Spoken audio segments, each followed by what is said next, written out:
Money chases value. Anybody who chases money will never have money. They will end up doing things that they shouldn't do in order to have temporary paper. But them themselves, there's no value attached to them. You may have a $100 bill. The $100 bill is not the value. It used to be the gold that backs it up, that tells you the value of that $100. That is why what $100 could do 10 years ago is not what $100 is doing right now. It seems like $100 is no longer valuable at all. Why? Because whatever the measurement of that value is has decreased.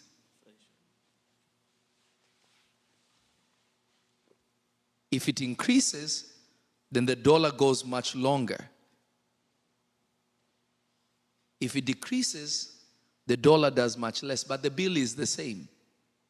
What is changing is the value. So if I have more value, then I have more money.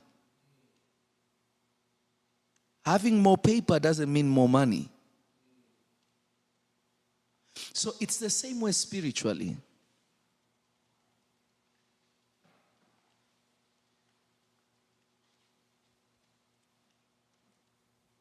It goes the same way with you and me.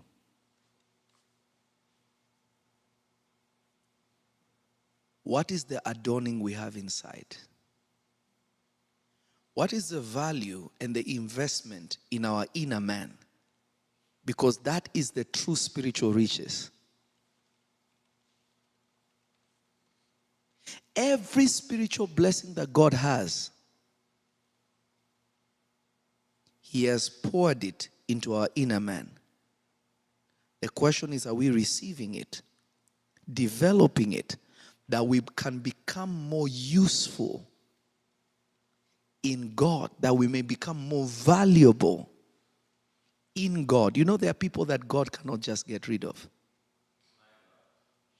Think about it like this. Saul simply disobeys God by not destroying what God told him to destroy. Didn't have blood on his hands.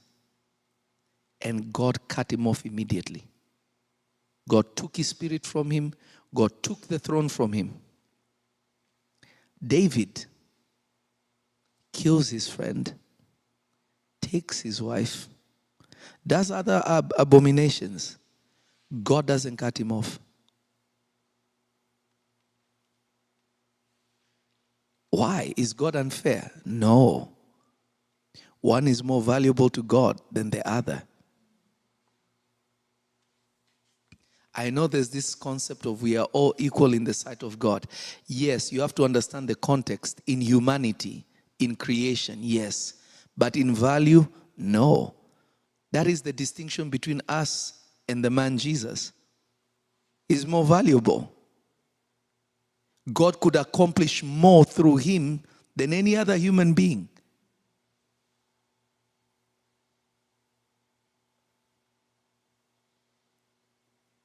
Your capacity is your spiritual value.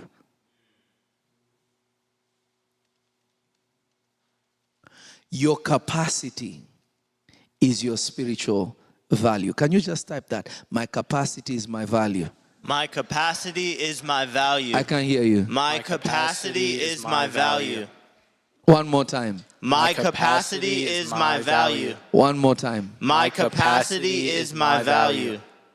Your capacity in the sight of God is your value.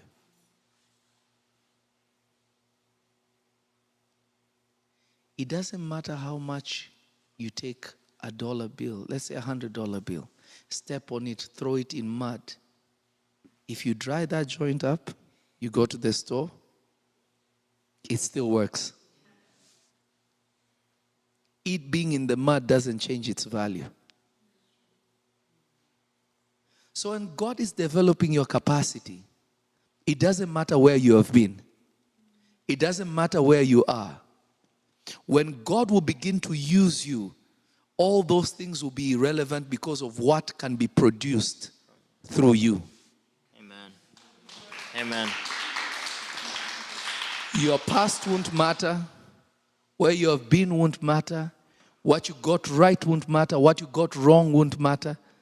Because what God has been investing and doing in you is the only thing that remains.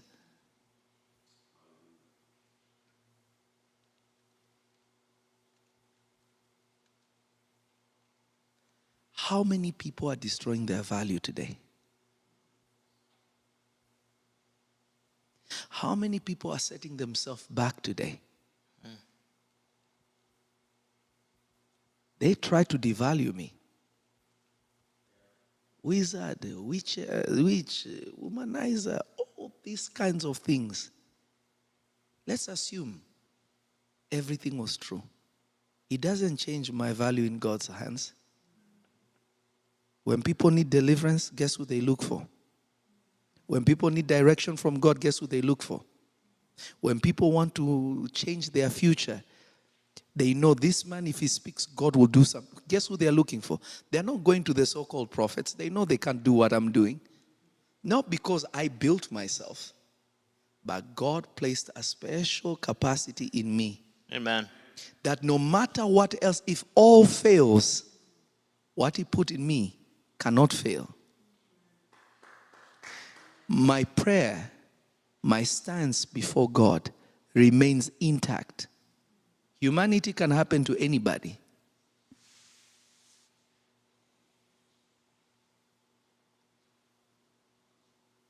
Mistakes can happen to anybody. But when you have issues, people are getting on flights 12 hours, 18 hours from Australia, Fiji, you mention it, China, Japan, Hong Kong, to just come. Just say one word. That is value. Not based on my external man. Inner man.